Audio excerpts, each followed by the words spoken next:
the Harvard Graduate School of Education, working at the nexus of practice, policy, and research.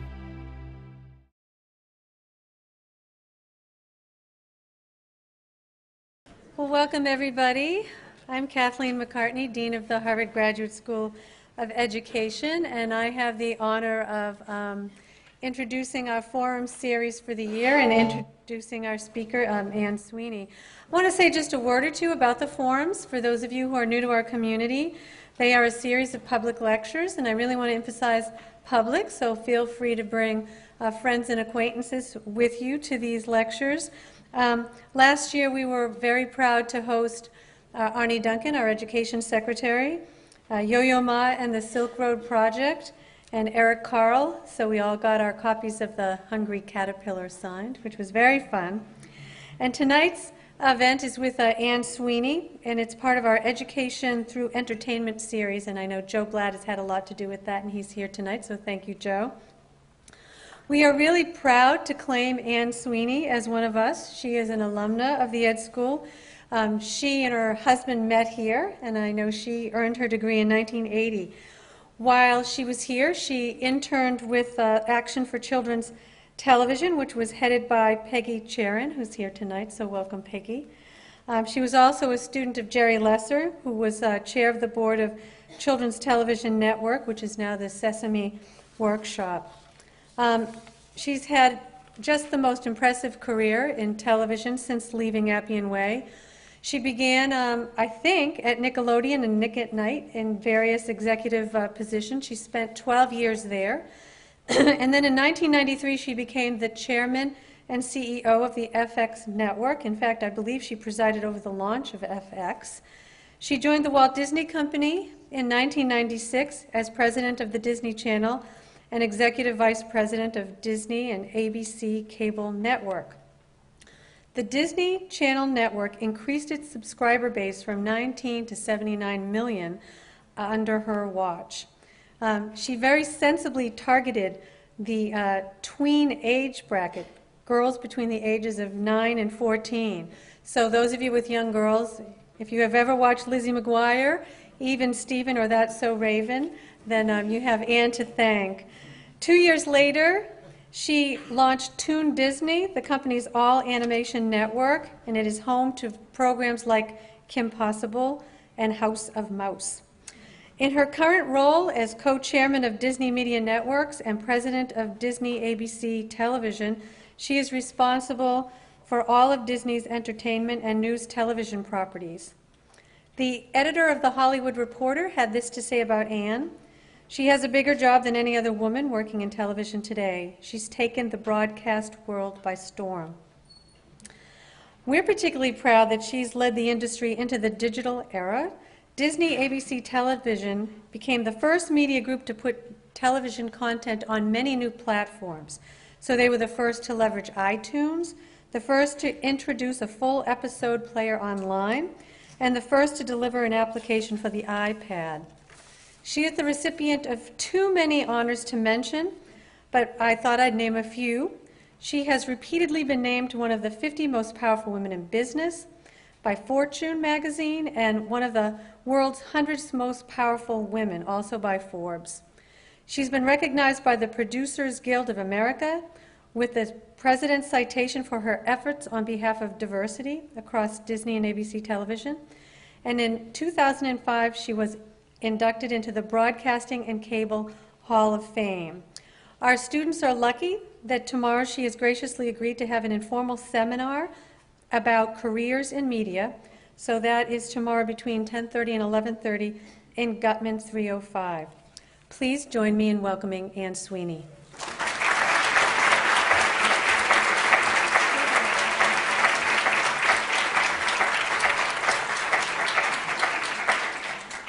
Thank you, Dean. And thank you, Peggy. Peggy Charon is the woman who taught me how to knock it out of the park. She's been an inspiration not only to me, but so many people who were fortunate enough to intern for her at Action for Children's Television. It really showed us what advocacy means. Thank you. Well, the last time I was in this room as a student at the Ed School, I was listening to Carol Gilligan speak during the moral development course that I took as part of my master's program. And that course led to two life-changing moments for me. The first, surprise, surprise, was learning that a woman's sense of morality is as highly developed as a man's, maybe higher. And the second happened 30 years later. And I'll tell you more about that when we return from our commercial message. So this is a bit of a full circle moment for me. Always an interesting experience. My first job in TV, when it was just TV, which meant just a box in your living room, was when I was 20 years old, and I was a page at ABC Television in New York, wearing the official uniform, the gray skirt, the blue blazer, and the ABC logo on the pocket. And at one point, I was assigned to Good Morning America. So since this was a live show, we were limited as to where we could walk, and we had to stand very, very still, and we had to remain silent until the commercial breaks. I learned to love commercials. And I still do, but for very different reasons. So a couple of years ago, I was at GMA again, at ABC in New York, dressed in a gray skirt, blue blazer. I mean, some habits are just a little bit too hard to break. And GMA that morning was the first broadcast morning show to broadcast in HD. And I was there in my current role to celebrate the event. As I was standing there on the set and talking to Charlie and Diane and Robin and pretty much walking wherever I wanted to, but very quietly nonetheless, it was almost like my whole career had come full circle. And it was one of those unexpected moments that really lets you appreciate how much fun this has all been. It was also a chance to understand the role that technology has played in the life of this ed school graduate. And, you know, I realized even then when I was standing so still that the medium had never stopped moving. It hadn't stopped when I was a page. It certainly hadn't stopped the day we went up in HD. So suffice to say, I've been hooked on television since I was a page, and I've been fascinated by it every day since. So when I got to the ed school in the fall of '79, I knew two very important things. I was deeply passionate about kids and TV, and I have no real talent for teaching. And when I tell people that I wanted to work in TV and earned a master's degree in education, they think it's because I was supposed to. I come from a family of educators. My mother was a teacher. My grandmother was a teacher. Countless aunts, uncles, cousins. My father was a school principal. We used to say that education was our family business. So I knew what a passion for teaching looked like. And I'm humming.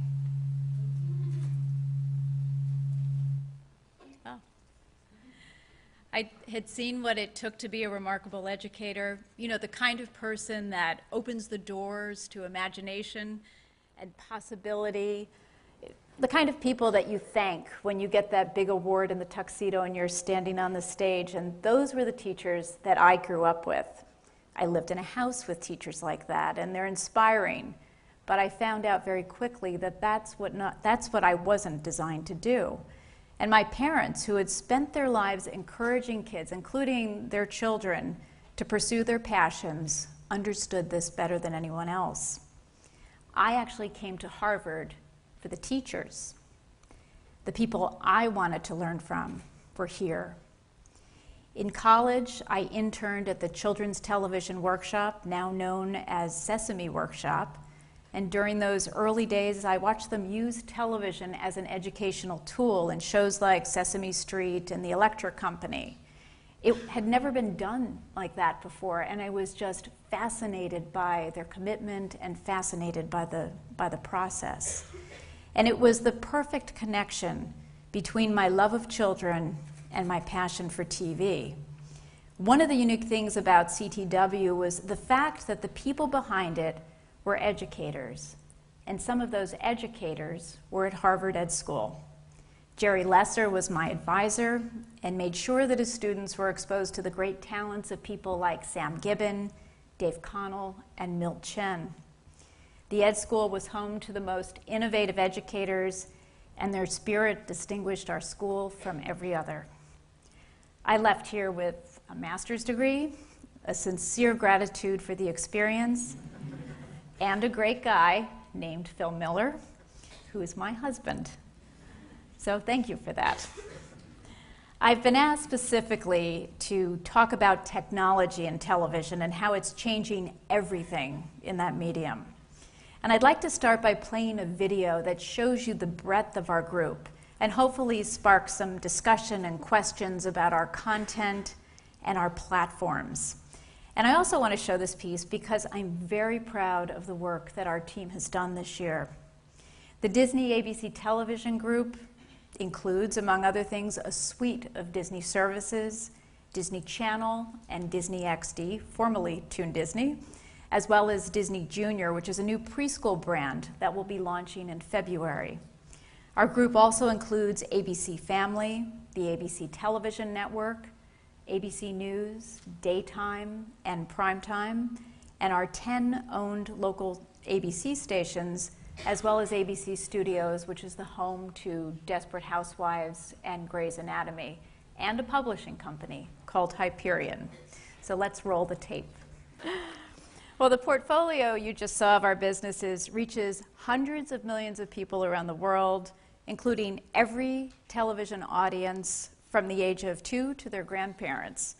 And that really gives us an unprecedented perspective on how people are watching television and how they're using technology to do it at just about every stage of their lives.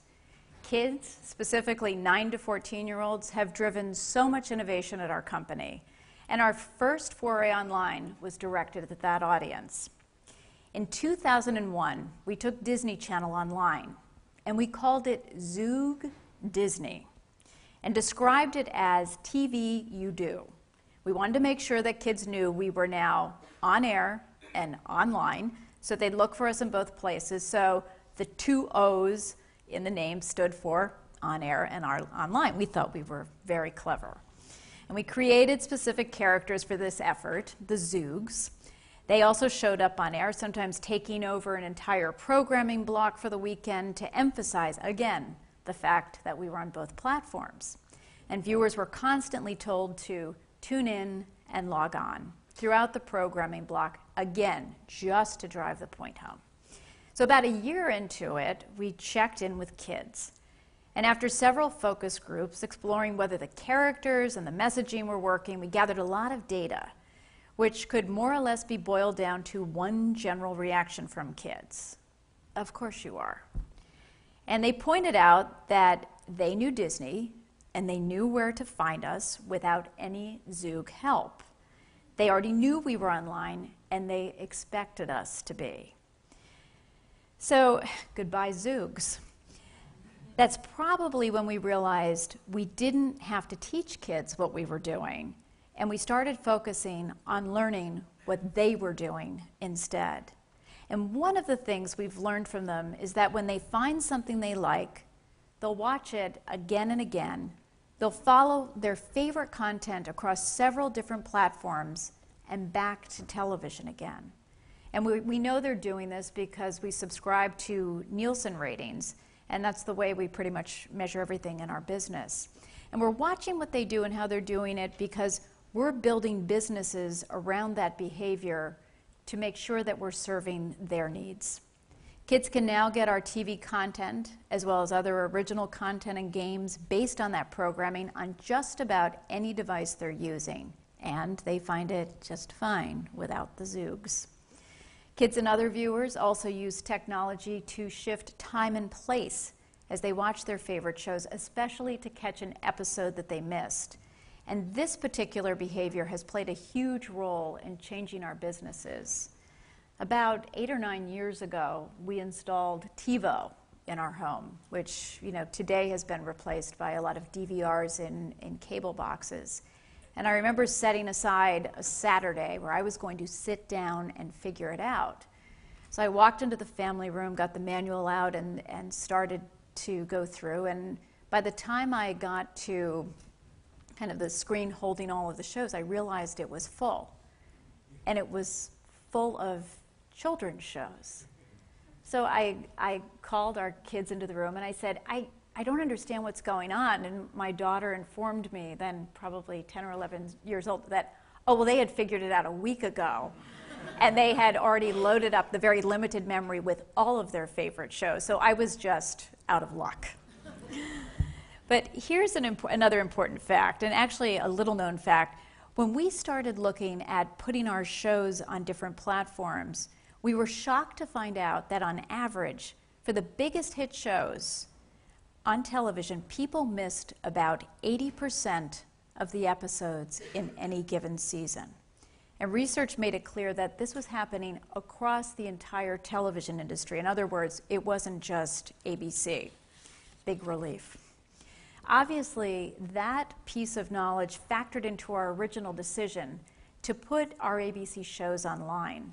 And the growing number of people who were already putting our shows online without our help or permission, also known as pirates, were another big important factor.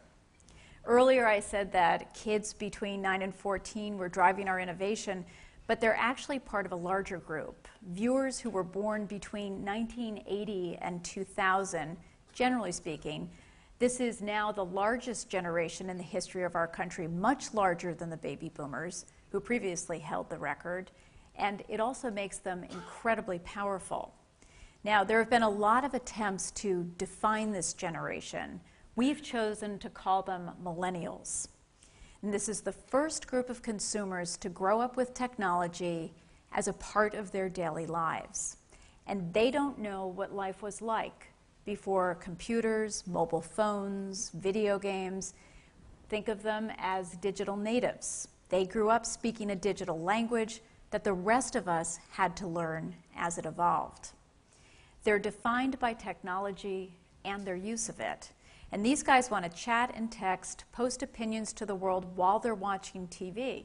They want to engage their friends in their viewing experience, and they want to continue the conversation about the shows they like online. And they want to connect with the content even when it isn't available on air.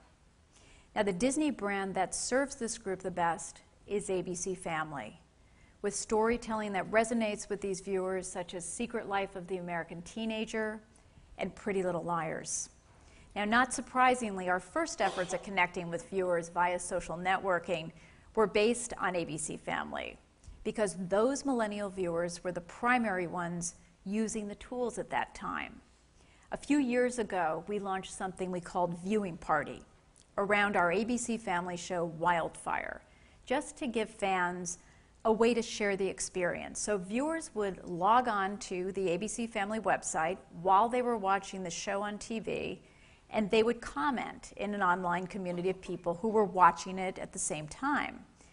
But in the digital age, you have to change as fast as technology does. So, hello Facebook, goodbye Viewing Party.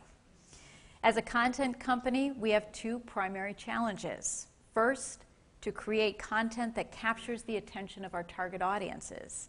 And second, to deliver those great shows in ways that are relevant to their lives and the way that they consume media daily. Technology is increasingly the key to our success in both regards. Now let's talk a little bit about how technology has changed the way you watch television, and then I'll talk about the way it's changing the way we make it.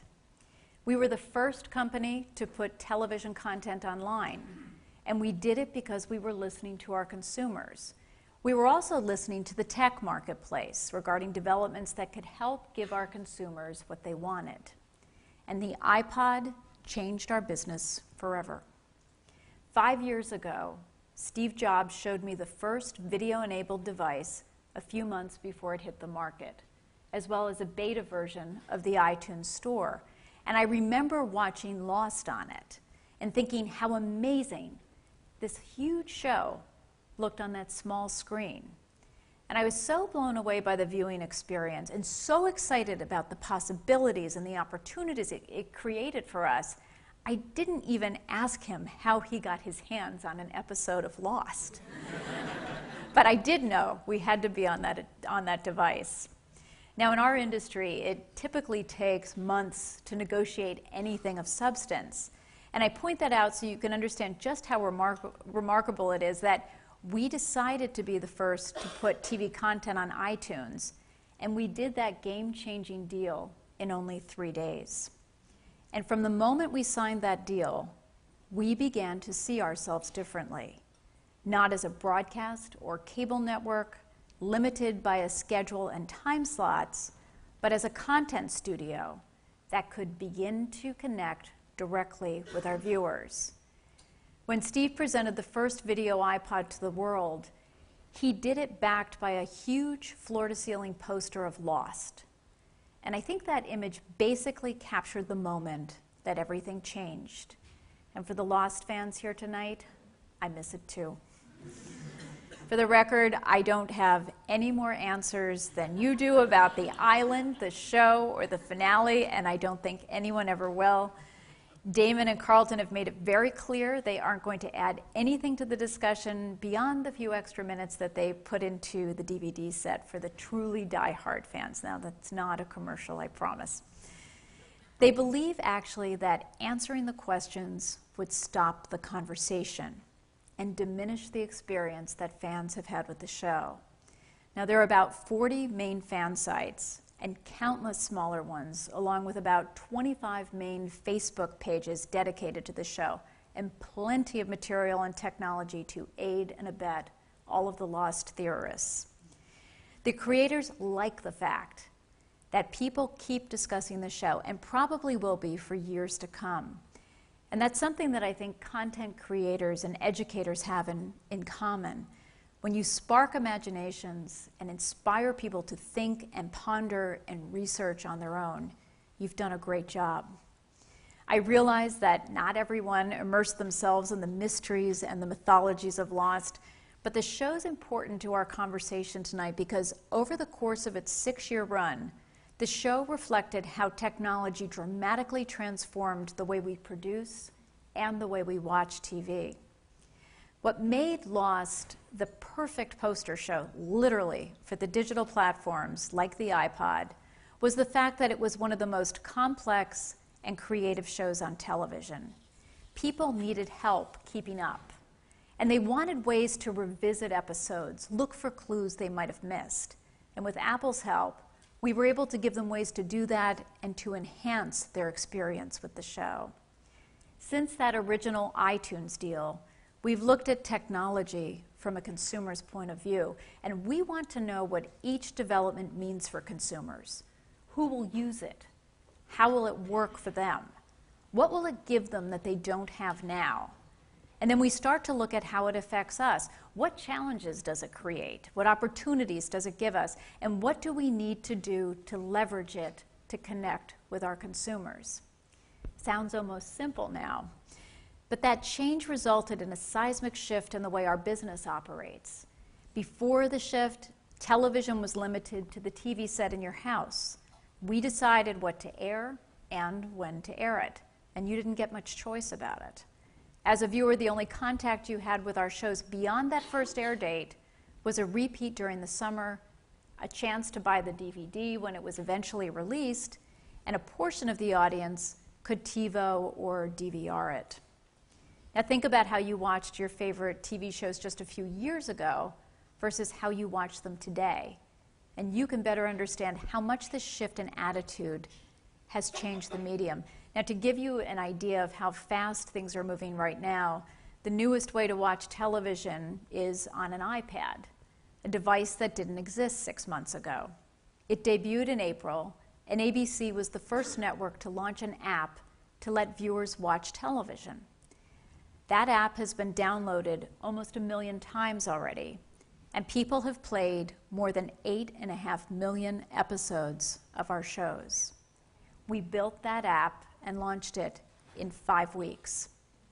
We've been first on virtually every new platform people use to watch television, but it's not enough to be first.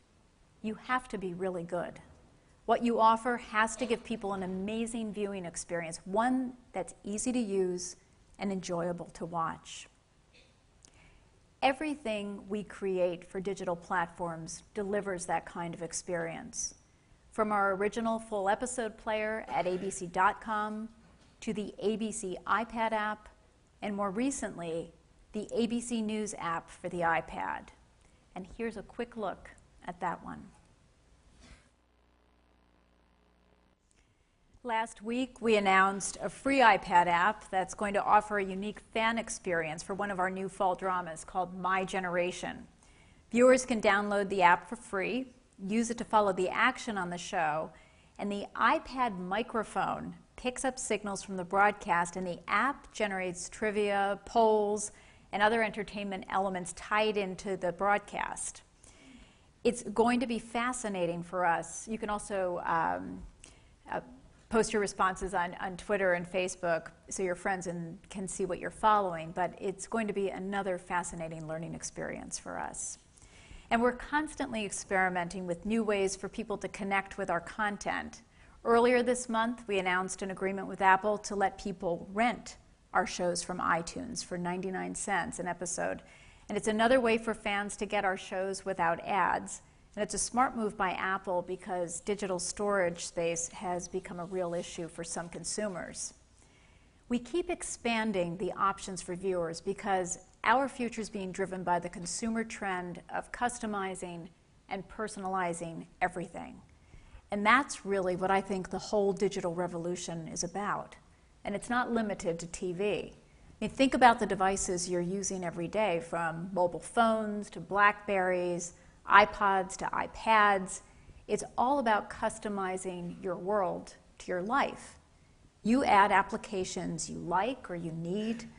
You add photos as backgrounders and screensavers. You customize ringtones to let you know who's calling, and you download content from movies to music to TV shows.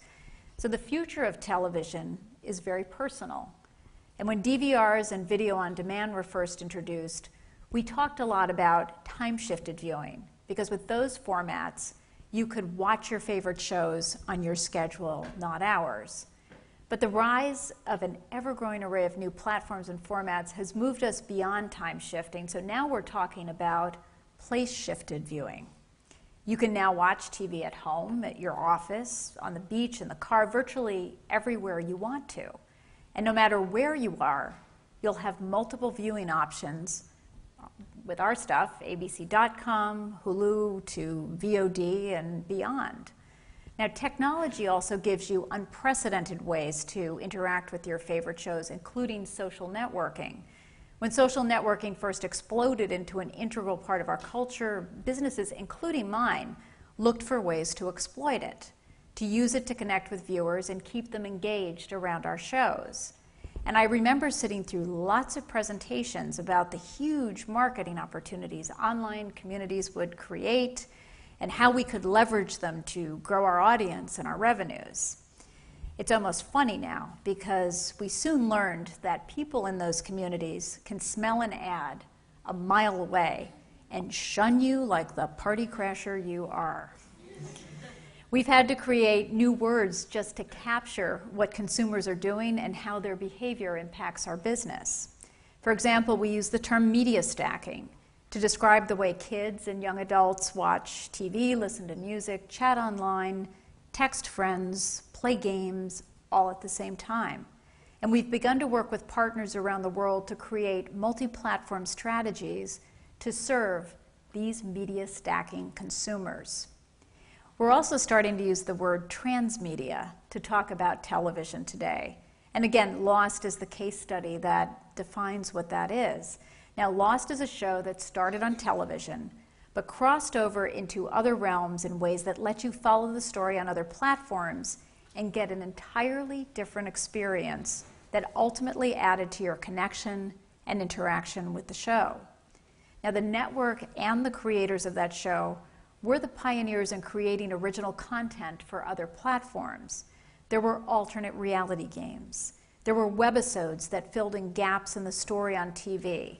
There were countless blogs and websites, not to mention the thousands of websites created by the fans themselves to share their passion and their experience with the show. And as the show was happening, it effectively piggybacked on the technical revolution that was going on at the same time. Last year, Lost won an Emmy for Best Interactive Media. And that category didn't even exist when the show started in the fall of '04.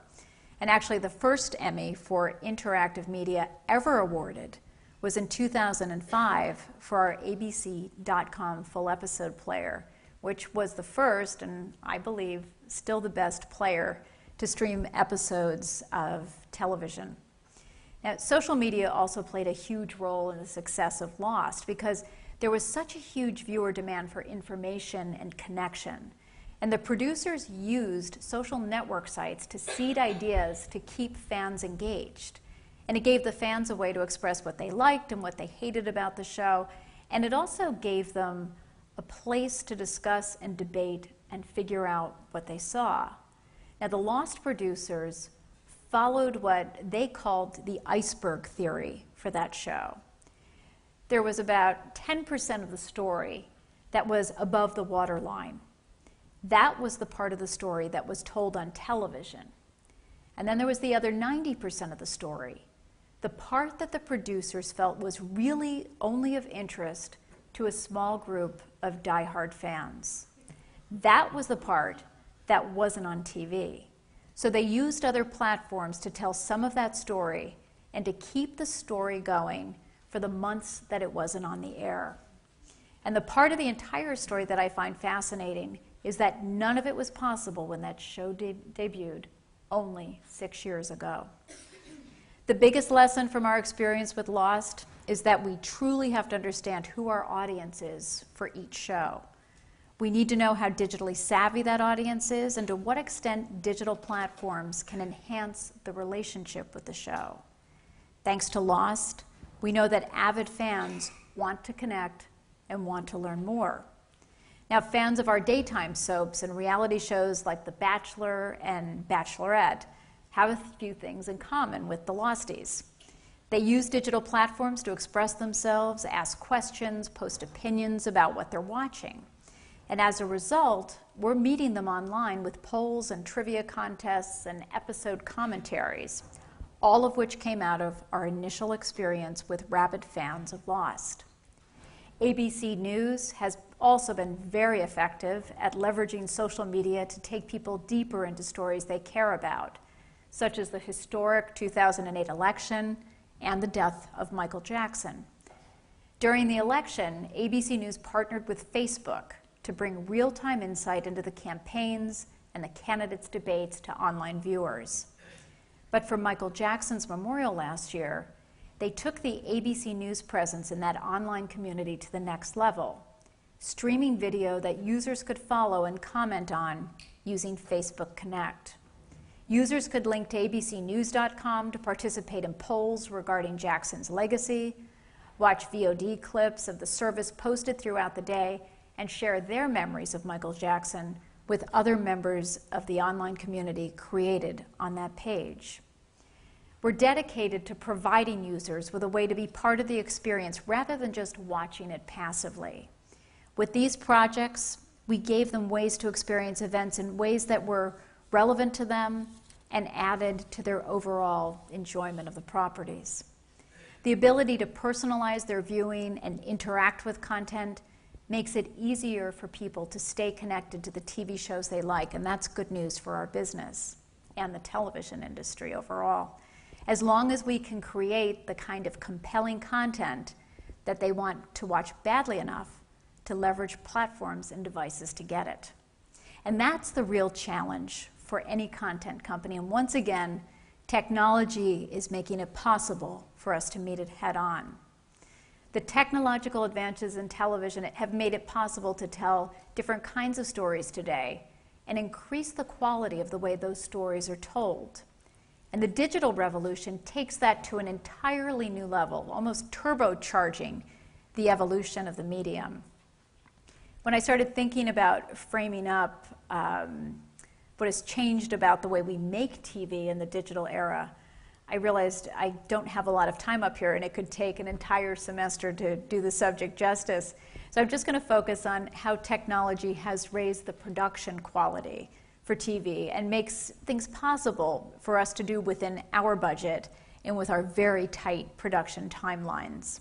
And the biggest part of that, and I think the most fun to demonstrate, has to be visual effects, especially the ones you don't know you're watching when they show up on your screen.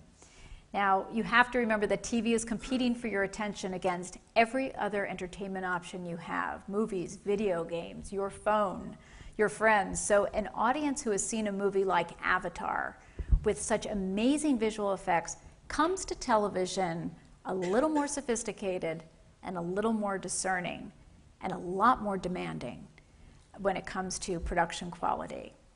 And unfortunately, we don't have $500 million and 15 years to produce an episode of television like Lost.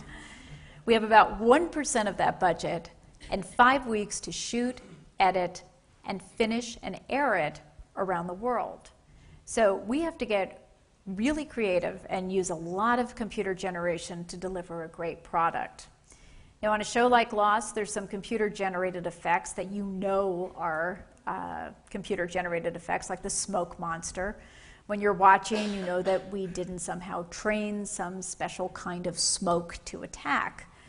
But the most impressive effects are the ones you don't know are computer-generated. And I've brought several examples, starting with Lost, and I promise this is the last reference to Lost, at least until the Q&A, and then I think all bets are off. In the series finale, some of the action took place around a crashed plane, a prop that didn't really exist, at least not as viewers saw it on TV.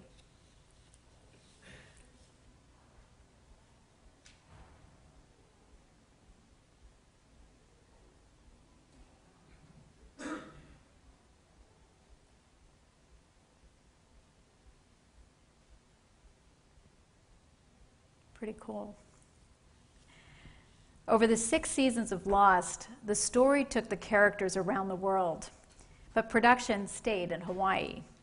And thanks to computer-generated effects, a rock quarry became Tunisia, a pineapple field became burning oil wells in Iraq, and other spots on the island transformed into wherever our characters were supposed to be. Now, the one and only time the show actually shot a scene outside of Hawaii was a sequence at London Bridge, and this was done to accommodate an actor's schedule. And when the episode aired, fans thought it was fake and took to the websites to complain. So our computer-generated locations apparently looked much more real than the actual places themselves. A couple of years ago, another one of our shows, Grey's Anatomy, had a 3-part story centered around a ferry crash. Now, our producers tried to get permission from the Coast Guard in Seattle to use the actual location to shoot the episode.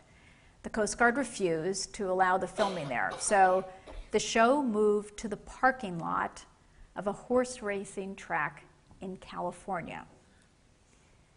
Now, they were able to film the scene, make it look like a ferry dock, complete with burning ferry, and deliver an incredibly dramatic story, even without the Coast Guard's help. And the best part about this particular story is that the day after the ferry crash episode aired on ABC, Coast Guard officials in Seattle called the producers and said they'd seen the episode and had some questions, such as, how did we get control of a ferry and light it on fire without them knowing about it? Now, the goal of our studio is to use technology to increase the array of tools to support the creativity of storytellers and fulfill their vision within our financial realities. And we're finding that the greatest gift from technology is the ability to remove all limits on creativity. If someone can imagine it, odds are we can figure out a way to make it happen. And while I'm sharing production secrets, I should also let you know that Addison's Beach House on Private Practice isn't anywhere near the water, or sand for that matter. It's actually indoors on a soundstage, and that whole wonderful view of her from her deck of the ocean is courtesy of a computer somewhere in Burbank, California. Now I have one more example to show you, and this was one of our first, most extensive uses of the green screen technology that really makes all of this possible. When we originally launched the comedy Ugly Betty, the entire story took place in various parts of New York, each with their own distinct feel. But at the time, it was cheaper to shoot the show in Los Angeles. So we created our own New York, completely contained in a computer. We shot the actors without the sets, and then created the virtual sets around them. Now our new fall season starts, as I said, this week, tonight, and you can be sure that a lot of what you're seeing on the screen never existed in reality. Now, I'm not going to spill all the secrets, but if you're watching our new series, My Generation, that surfer dude never got any closer to those Hawaiian waves than a soundstage in LA.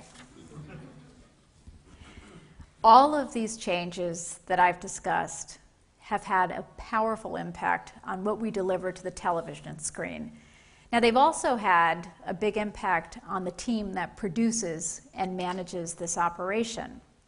And without the benefit of a group of 9 to 14-year-olds to run things, we've had to adjust, educate, and retrain ourselves to develop the skills needed to compete in the digital world. And I was fortunate to have Professor Bob Keegan during my time at the Ed School. Learning about and understanding adult development should be a prerequisite for everyone who manages a talented team and a business. Talking about this business and the amazingly creative people that I get to work with every day really does make me realize how much I love my job. Working in TV is everything I thought it could be, and much more. New ideas come fast and furiously on a regular basis, and it literally just keeps getting better. Now, my favorite part of any presentation or lecture is when the speaker stops and the Q&A begins, especially when I'm the speaker. But I've been very honored to be a part of this forum, and I haven't forgotten that I do owe you the second life-changing moment that came from being in that Carol Gilligan lecture. My daughter Rosie is an education major at Brown, so the family business is still going strong. And I got a call from her last spring while she was taking cross-cultural perspectives in child development with Professor Jin Lee, who earned her master's and doctorate here at the Ed School. Professor Lee had talked about Carol Gilligan's work, and Rosie wanted to know if her father or I had ever taken a class from Carol at the Ed School. And when I said yes, I had, I officially became the cool mom for the first time ever. Life-changing moment. Now that I've shared that, I'm happy to take your questions.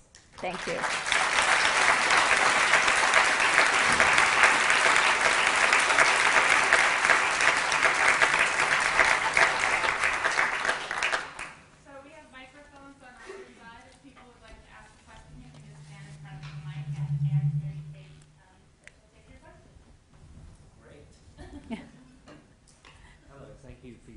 Is this working? Fantastic. Yes. So you talked about how being able to do more things with technology unleashes people's creativity. And I can see how this might be the case. But one of the key elements of many theories of creativity is that being creative is about overcoming limits. Mm-hmm. That when you have limitations on what you're able to achieve, it's finding clever ways around those limitations that is really what spurs people to be creative. So I can imagine a possibility that the more we're able to be very realistic, effortlessly, the less we actually need to find creative solutions to difficult problems. So I think that this technology might make us less creative rather than more creative. What do you think about that? Well, actually, in my experience, it's made us a lot more creative. And I talked a lot about story today, but when we created the app for the iPad, the business that took us 5 weeks to put together, I saw the presentation. It was fantastic.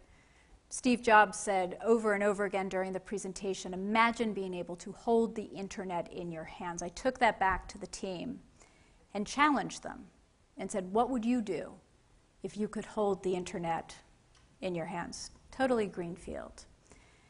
And a few members of the team came back and they said, well, we would put our ABC shows on the iPad. I said, great, let's do it. So they called Apple and they said, excuse me, we'd like a test iPad, which was being doled out, but very sparingly. And Apple said, no, you don't qualify. How can that be? We were first in the iTunes store. And they said, well, yes, you were, but you've never made an app. So you're going to have to use our software developers kit, just like everyone else. And good luck. We hope you figure it out. That spurred an amazing burst of creativity in our technical team, which had to work with all of the teams that create those television shows to figure out how do we move this great experience with our content to a new device and make it just as appealing or more appealing to the people who are using it. And I think what happens when we talk about what technology can do for us, I mean, to your point, we think about it as, well, gee, that's just kind of solving things and what happens to imagination. But you have to remember that teams are built not only of writers and producers and directors and actors, but a huge array of technical people that make all of this happen.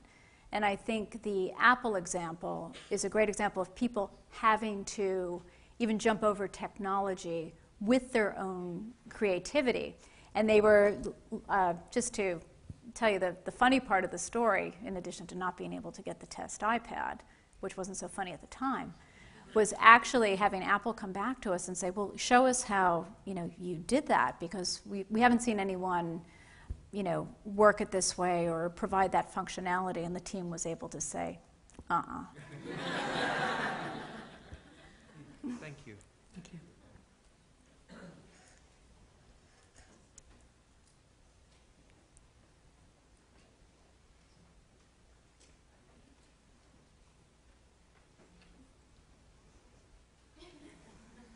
Glad I get to ask a question. It was very weird being a millennial in the audience. I was wondering... Did I describe you the right way? It's very scarily, better than I could probably describe myself or my Oh, friends dear. back there. Is there any indication that including more people of color in your programming attracts a wider audience? And I'm wondering if that's any part of your strategy going forward. Well, the answer is yes, but it really is about being reflective of the world. I mean, you look at a show like Grey's Anatomy is successful, because we have a genius creative in Shonda Rhimes who has, a cast of actors, and you don't see the people, and I wish I could show them to you behind the scenes, who write and produce and develop. But the answer is yes, it makes for better television. I think it makes a better world. Is there any indication of including more people of color? Yes. Okay. Good, Yes. Thanks. Thank you for being here today. Thank you. I was wondering, as viewers migrate to more digital platforms that command lower CPMs and fewer advertising revenues, how you will continue to grow profit? Will you have to reduce your content acquisition costs or find other revenue streams, such as a paid TV model? How will you continue to grow in the future? It's fascinating. When I took on ABC and ABC Studios 6 years ago, we only had one platform, and it was television. And we had another platform, the DVR, which really wasn't friendly to our business model because people were recording all of our shows. We weren't getting credit for it. They were spinning through the commercials, and no one was happy. So we worked with the advertising industry to create a new measurement, which was called Live Plus C3, which measured the amount of television you watched live and then gave you 3 days to watch it on your DVR or your TiVo, and we would get credit for that viewing as long as you watched the commercials and didn't fast forward through. I thought that was the biggest problem I would ever have. The trick in all of the digital platforms that followed, less so for iTunes, it's electronic sell-through. It is the DVD business, same model. But for ABC.com and Hulu, the trick is really in how strong the CPMs are there and making sure that we're making adjustments in our business model across the board. We're looking at costs differently. We're looking at technology to help defray those costs. It's not just a U.S. experience. We export our programming and our formats around the world. And as you go into the U.K., which is very sophisticated in the digital space, you find, multiple platforms that you're working through. In the U.S. now, cable operators, Time Warner, Start Over, Look Back, have provided us with different ways. Now, with Start Over, Look Back, we do get credit for viewing. It does roll up into the Nielsen numbers. But the trick is the larger business model and how you manage the business going forward. Thanks. Hi. I'm interested kind of where you see things going. You've described, a revolution in terms of time, then a revolution in terms of space. It seems like there's a revolution in terms of the interaction of people with the media. I'm wondering, where does that go next? I mean, it would seem like a logical next step would be the co-creation by a community of the media as it's being created. I mean, where do you see it go? I don't really know, to be honest with you. I think watching the whole social networking space and what's happening there, I think what I'm looking out for right now as, the 9 to 14-year-olds and the millennials, take over positions of producing television or running channels or running networks. What will be interesting to watch is how they marry their experience with social networking to the creative.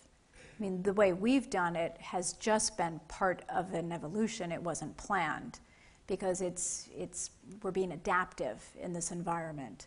It'll be fascinating to see it grow into a more organic process and how creativity is influenced by all of that interaction. I mean, I remember asking Damon and Carlton, gee, do you read the blogs, do you do this? And they said, well, the problem is time. We've already produced episodes that will air 5 weeks from now, and we're reading viewers' reactions to an episode that we shot months ago. So there really wasn't an immediate impact.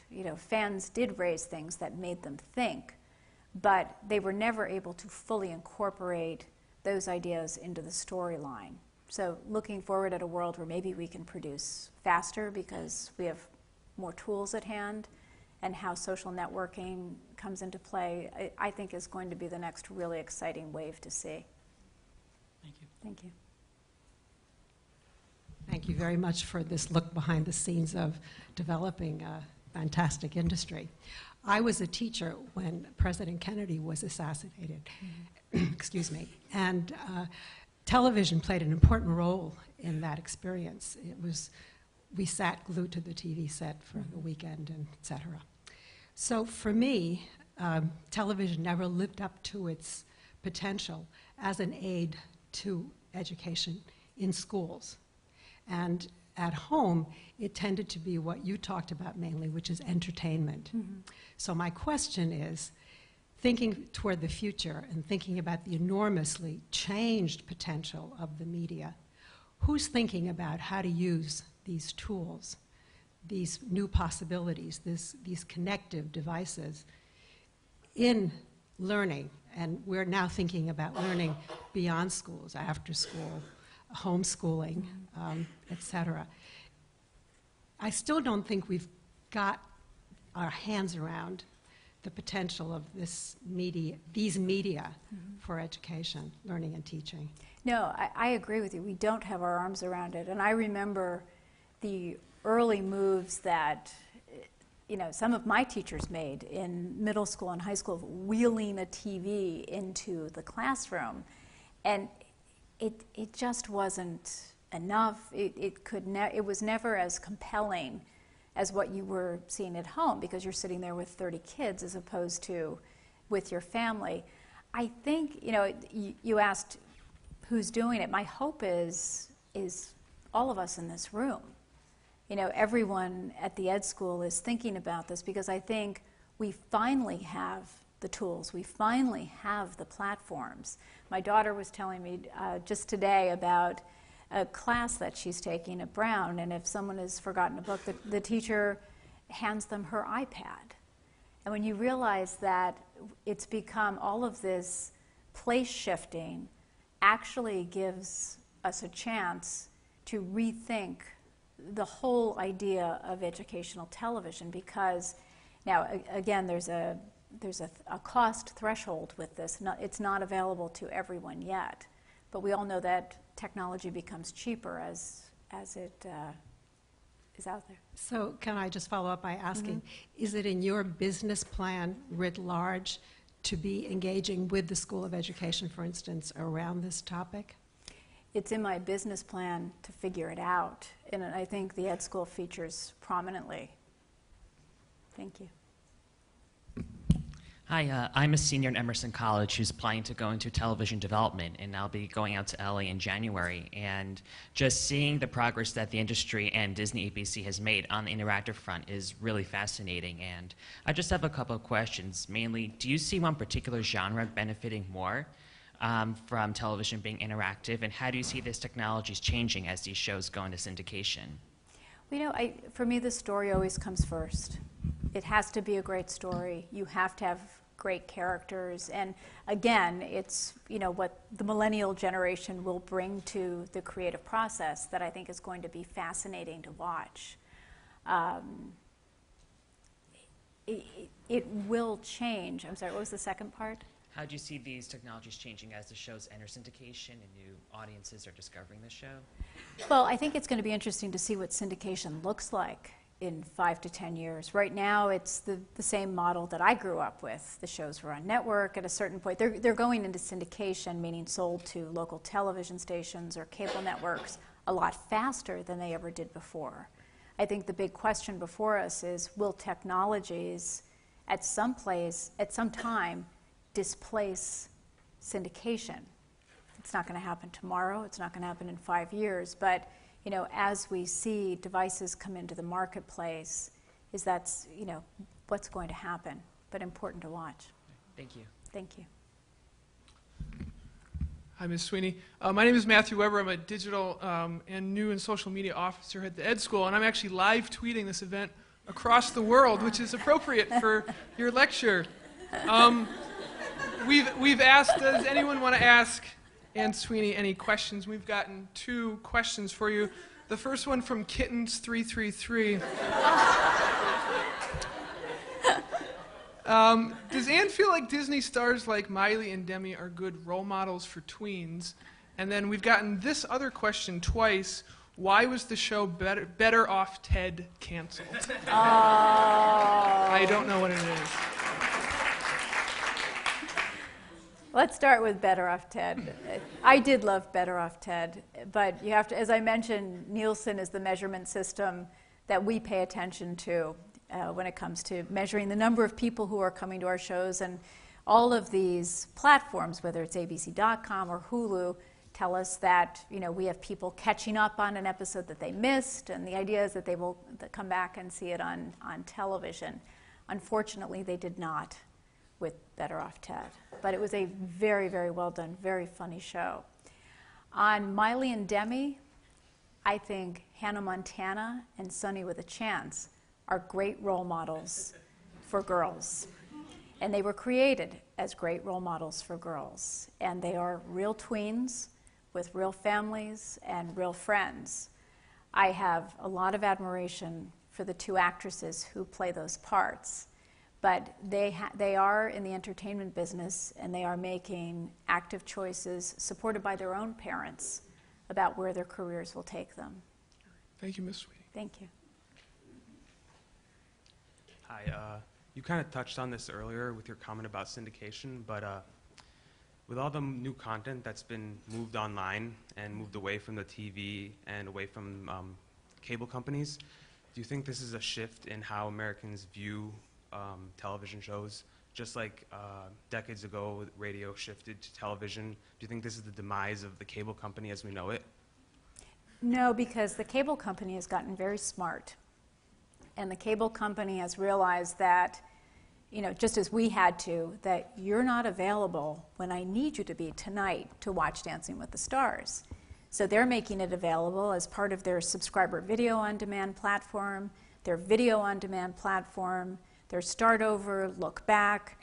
They're smart about serving you now. And I think adding all of these services to their offering makes them more attractive than they were when, like us, they were just showing up in your house and saying, hello, it's 9 o'clock, time to watch Modern Family. So I don't see this as a demise of the cable company. I don't see it as the demise of television. If anything, it's a way to reach the people, the 80% of people who didn't get a chance to see that episode the first time it was on. And I actually have a second related question. Cable companies often charge very high rates for their service, and a lot of consumers nowadays forego these cable companies and just watch TV online or through subscription, things like the Apple store you were talking about. How will this affect the way cable companies charge their consumers, do you think? Well, cable is still a pretty good bargain. When you look at, receiving 200 different channels and all of the functionality, I mean, it's a very personal choice. What do you watch on television right now? And more importantly, how do you get your news? I actually get most of my news online because I don't have cable TV. I'm a poor college student. Hey, I hear that at home, too. But when I do go home, interestingly enough, you said 200 plus channels. I usually only watch like 10 channels at most. So I feel almost as if I'm being forced to buy the other 190. Well, no, I understand your point. It's just, I think for the stage of life you're in right now, I know that my daughter goes to her laptop first thing in the morning. I don't think you're watching Good Morning America. No. Mom is. No, I think, though, in the world of sampling and finding new things, it does remain a good bargain, and that's something that's a little bit harder at the moment to do just online. Thank you. Thanks. Thank you so much for your fabulous presentation. I'm a television producer and a proud May 2010 graduate of the TIE program here at the Ed School. I have two questions for you about children's television and Disney in particular. You were talking about the transmedia strategy and how television programs now have to move across multiple media platforms to enhance the experience for fans and viewers. And I was wondering if you could comment a little bit on how much more complicated that is when the fans are children. Because there are issues to do with privacy, safety, ownership of their own created content, when you're talking about kids contributing to websites and interacting with different properties. I was fascinated to find out recently that most of the videos that one sees on iCarly that are supposedly submitted by tweens are not actually submitted by tweens. They're produced by Dan Snyder's company. Nickelodeon show. Yeah, I know. Oh, I'm sorry, I should make that clear. But it sort of gets at the problem, like how difficult it is to use user-generated content. And I think people talk about that being kind of the standard we want to get to, this very participatory culture. But could you talk a little bit about how much tougher that is with children and tweens? Well, there are two issues, really. One is the user-generated content. And what we've done in that regard is to give kids at different times, based on our content, toolkits, saying you can use this video, you can use this music, and you can do your own mashups, all cleared through legal. Separately, there are privacy issues, and of course we subscribe to all the COPA guidelines. It is much, much tougher to do things with kids online that meet all of the guidelines. And I think it is because we're in the business of entertaining kids. We're harder on ourselves than any government regulations could ever be. We're just highly sensitive to making sure that they're safe and they're not put into environments where, danger could occur. But it is tough. It's really tough. I remember talking to an FCC commissioner a couple of years ago who had recently toured a computer lab at a school, and she happened upon a class of third graders, and they were learning how to make PowerPoint presentations. And she was talking to one kid who was putting it together, and she said, well, explain to me what you're doing. He said, well, I'm using these pictures, and I'm putting in my text, and now I'm going to add some music. And she said, oh, and where do you get your music? And he said, well, you need to understand something. This is the public domain list of music that I can use, and this is approved. If I use anything else, it's not legal, or I have to pay for it. And she said she was absolutely knocked out, and I said, well, find that teacher. We've got to put that teacher on television, because but it's the education of kids understanding too. It's one thing to protect them, but it's another thing to educate them about, you know, what ownership means, what piracy is. You know, I think sometimes kids go into it unwittingly thinking, well, gee, it's the internet and everything is free, and not really understanding. And I don't think they want to be pirates, but unless, you know, someone teaches them, you know, what's legal, they will be. And the second question has to do with Disney has been a leader for decades in the idea of synergy and taking a property and exploiting it across multiple platforms. But now you have many imitators. Nickelodeon's doing it, Cartoon Network's doing it now, the Hub's going to be launched. And I was wondering if the diversification of the Disney Kids channels into XD and now the rebranding of Disney Junior, is that partly like kind of, I don't know, if you make more Disney, the better to compete against your imitators? No, it actually came from understanding who we were as Disney in people's homes. We realized that Disney Channel skews very female. And we knew that we were getting boys, but we didn't really feel we were doing a good job of serving boys. So we went out and we did a lot of homework on boys 6 to 11, boys 9 to 14. We wanted to understand their sense of humor. We wanted to understand what was important, because, you know, the fast answer is always boys like action and superheroes, and that's not true. You know, boys are sensitive. Boys have a unique sense of humor. You know, there's so many things you need to pay attention to. So we thought we should really look at this Toon Disney that we had launched over 10 years ago and really think about, is it meaningful in kids' lives? It was a great library channel for us, but we thought, could we be doing a better job for boys if we took over that real estate and dedicated ourselves to boys? And again, boy-driven but girl-inclusive. And what we learned pretty quickly, there were a couple of shows that we ran on Disney Channel and on Disney XD after it launched, and it's been up for about 18 months now. We learned that Phineas and Ferb, which did okay boy ratings on Disney Channel, did huge boy ratings on Disney XD. And then we started seeing, after about 6 or 8 months, that Disney Channel was getting more boys. So it's been fascinating to see them find the shows that cross over, and then to see, you know, how successful we are or not with some of the original production that we've been putting on XD specifically for them. On Disney Junior, we had a channel called SoapNet that we launched 10 years ago, and it was designed to serve, or super serve, the soap opera fan. Well, it was the channel that was really killed by the DVR.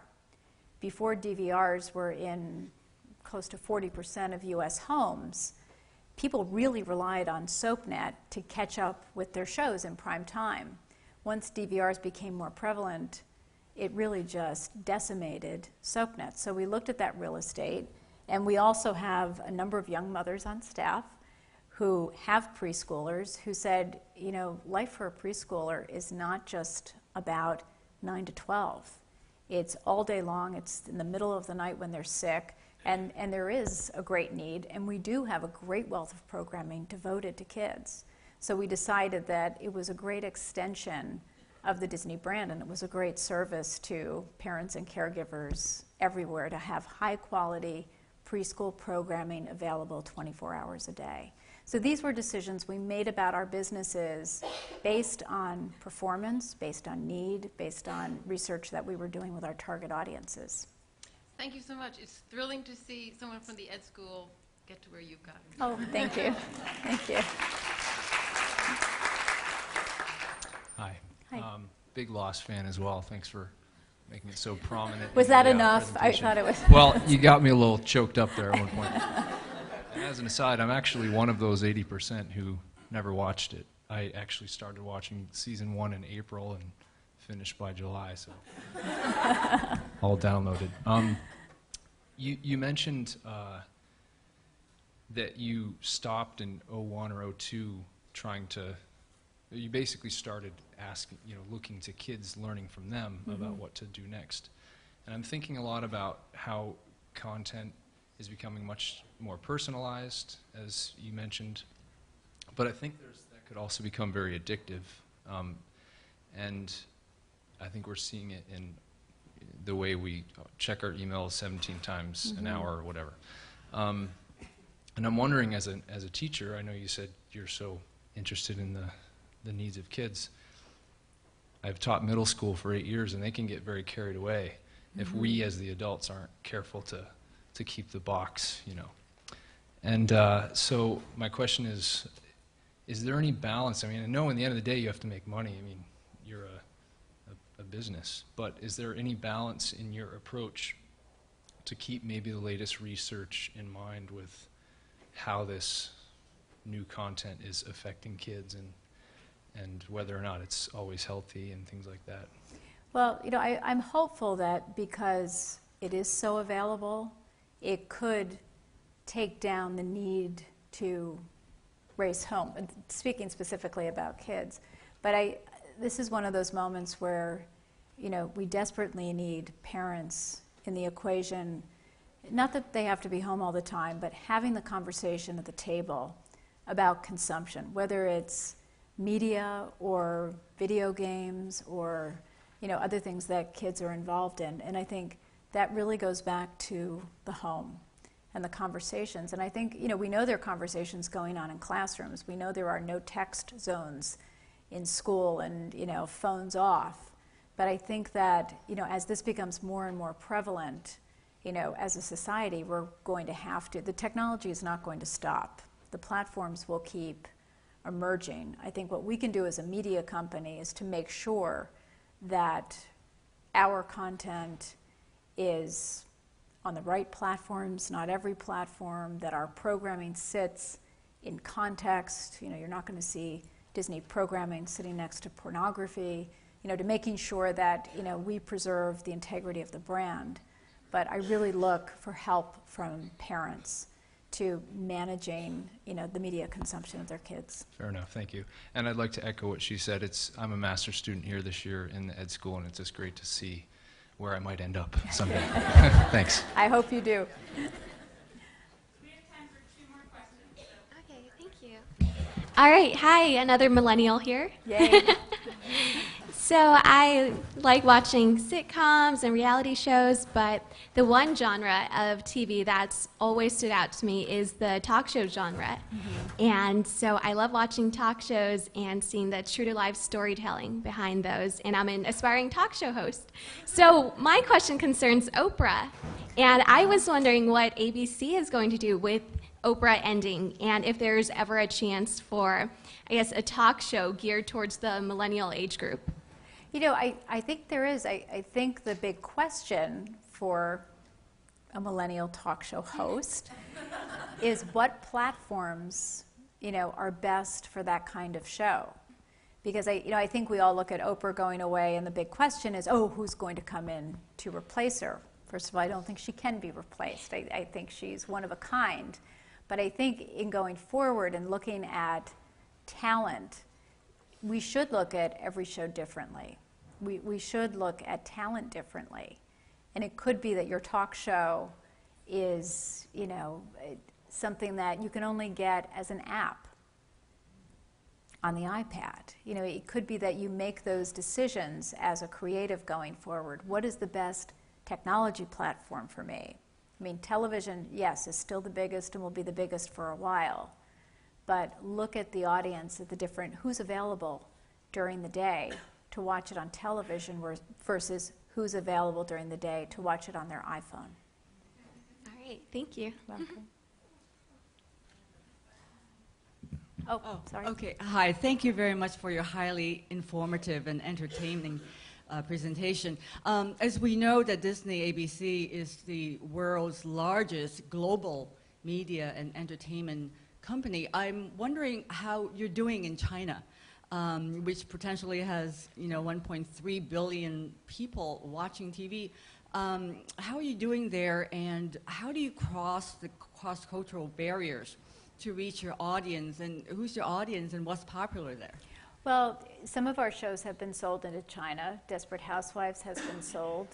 I think the greatest way to think about China or a new territory, or the best thing to do, is to go in and start to work with the creative community.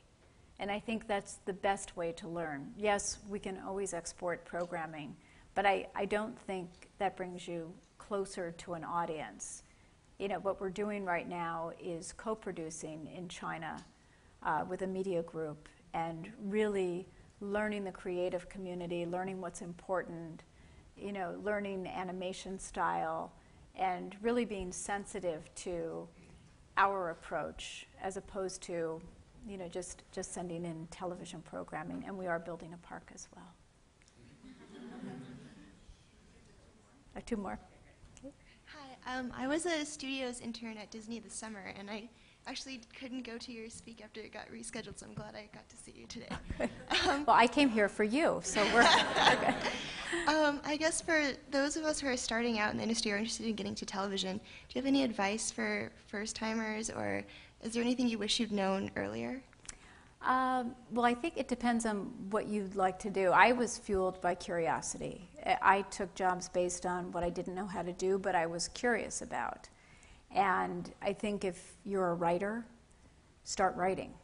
Start writing episodes for series that you see on television networks that appeal to you. Certain shows just ring a bell with you. Start doing spec scripts.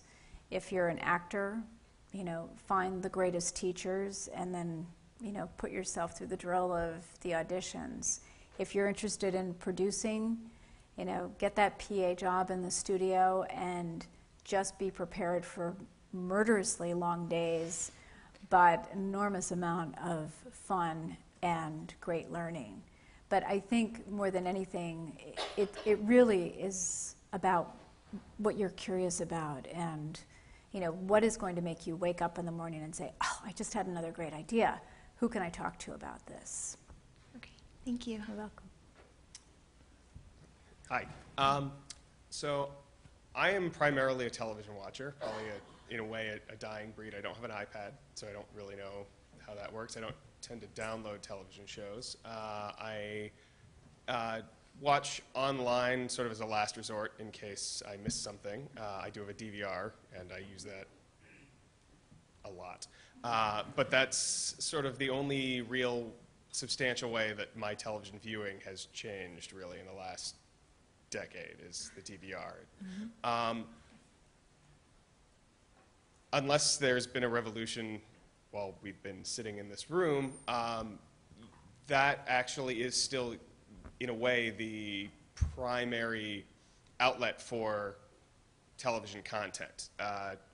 On air or through cable is still pretty much the primary way, the primary way that television is first shown to the world.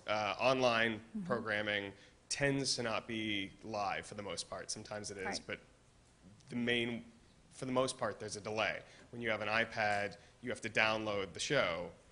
It's not, you can't sit there at 8 o'clock on a Wednesday and watch the middle. Right. You have to actually download the episode.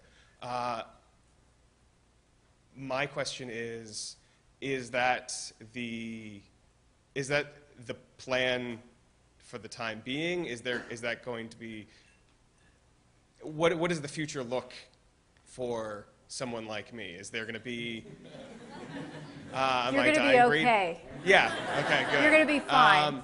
I mean, really, the question is online viewing going to catch up time-wise to live viewing? Is there going to be what is? I'm asking the same question 5 different ways and not getting to the end of any of them. You're asking a really good question, which is, But not will we ever see the world where we'll be streaming the show on the iPad at the same time you're seeing it on television? At the same time, you're seeing it on Hulu, Yeah. Yeah. Not in the immediate future. No, okay. Because of the structure of the broadcast industry, we have 238 affiliates that carry the ABC television network, and they have first call on that programming, which means, that's where you're going to see it first. That's where, the business model right now, in the U.S. is more weighted toward that revenue than it is to these, more nascent platforms like the iPad app or abc.com. The purpose of the additional platforms is to really give you a chance if you're, out of state or, you're not going to be near your television for weeks, to catch up on the things that you love the best, or to own the things lost, that you always want to have in your video library. So you're not going to see one displaced by the other anytime soon. What you're seeing, though, is that one, that first window remains and continues, to be a healthy window for us, continues to help us fund the programming that we're putting on. As a brief follow-up, is there a danger what's the danger that might be a short-sighted business model? Like, if, for instance, Fox were to start streaming live, how quickly would sort of the rest of the networks sort of fall into lockstep with that? It's an interesting business. Sometimes we act like sheep, sometimes we don't. People didn't follow us very quickly into the iTunes store, and we're still the only network to have, I believe, an app for entertainment, although I think there is another network news app out there now, but came after ABC News. So it really depends on your company, and these companies are wildly different. Disney is really nothing like Time Warner or Viacom or Warner Brothers. I mean, they're very, very, very different in construct, so they make decisions very differently. Thank you. Great, thank you. And thank you, Anne. And thank you all for coming.